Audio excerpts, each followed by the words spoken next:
चीन की राजधानी बीजिंग और आसपास के क्षेत्रों में 2025 के जुलाई महीने में मूसलाधार बारिश और अचानक आई बाढ़ ने भयंकर तबाही मचाई है।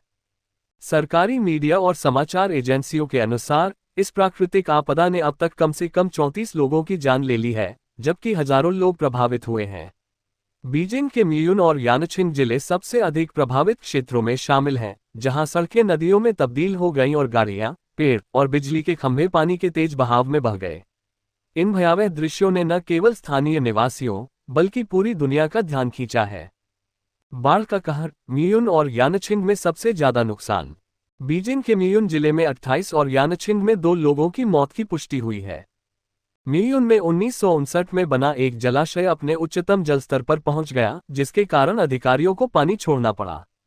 इसने स्थिति को और गंभीर कर दिया क्योंकि नदियों का जल स्तर तेजी से बढ़ गया। ताइशीतुन कस्बे में सड़कों पर कीचड़ और उखड़े हुए पेड़ों का मंजर भयावह था।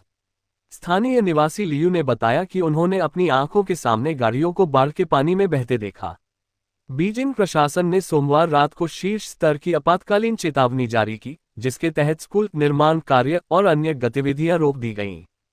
लगभग 80,000 से अधिक लोगों को सुरक्षित स्थानों पर स्थानांतरित किया गया है, जिनमें से 17,000 अकेले मियुन जिले से हैं। राहत और बचाव कार्यों में हजारों कर्मचारी और सैनिक लगे हुए हैं। चीनी राष्ट्रपति शी जिनपिंग ने सभी स्थानीय प्रशासनों को निर्देश दिया है कि लोगों की जान और संपत्ति की सुरक्षा के लिए हर संभव प्रयास किए जाएं। प्राकृतिक आपदा का व्यापक प्रभाव। ये बाढ़ केवल बीजिंग तक सीमित नहीं है। पूर्वी शेडोन प्रांत में 23 जुलाई को 364 मिलीमीटर बारिश ने सड़कें, पुल और घरों को तबाह कर दिया, जिसमें कम से कम 2 लोग मारे गए और 10 लापता हो गए। सिचुआन प्रांत में भूस्खलन के कारण 5 लोगों की मौत हुई। उत्तर पश्चिमी गांसू प्रांत के कांग काउंटी में रेड अलर्ट जारी किया गया, क्योंकि वहां भी भारी बारिश ने बाढ़ और भूस्खलन का खतरा बढ़ा दिया। चीन में इस तरह की प्राकृतिक आपदाएं गर्मियों में आम है, लेकिन इस बार की बारिश ने कई रिकॉर्ड तोड़ दिए। हेनान प्रांत के नानयांग शहर में एक ही दिन में 606.7 मिलीमीटर बारिश दर्ज की गई, जो सामान्य से कहीं अधिक है। 31 नदियां खतरे के निशान से ऊपर बह रही हैं, जिसके कारण कई बांधों को खोलना पड़ा, जिसमें प्रसिद्ध थरी गॉर्जेस डैम भी शामिल है। जलवायु परिवर्तन और बाढ़ का संबंध। संयुक्त राष्ट्र की मौसम एजेंसी WMO ने चेतावनी दी है कि तेजी से हो रहा नगरीकरण, भूमि उपयोग में बदलाव और जलवायु परिवर्तन बाढ़ के खतरे को बढ़ा रहे हैं। चीन में बढ़ती नमी और अनियमित मौसम पैटर्न इस तबाही के प्रमुख कारणों में से हैं।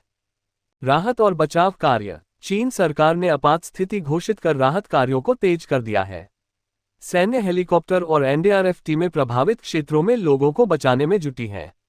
सोशल मीडिया पर वायरल हो रही तस्वीरें और वीडियो इस तबाही की भयावहता को दर्शाते हैं, जहां सड़कें जलमग्न हैं और लोग अपने घरों को छोड़ने को मजबूर हैं। निष्कर्ष। चीन में 2025 की इस बाढ़ ने एक बार फिर प्रकृति के कहर को सामने ला दिया है। यह आपदा न केवल मानवीय क्षति का कारण बनी, बल्कि यह भी दिखाती है कि जलवायु परिवर्तन और अनियोजित विकास कितना खतरनाक हो सकता है। सरकार और नागरिकों को मिलकर ऐसी आपदाओं से निपटने के लिए दीर्घकालिक उपाय करने होंगे।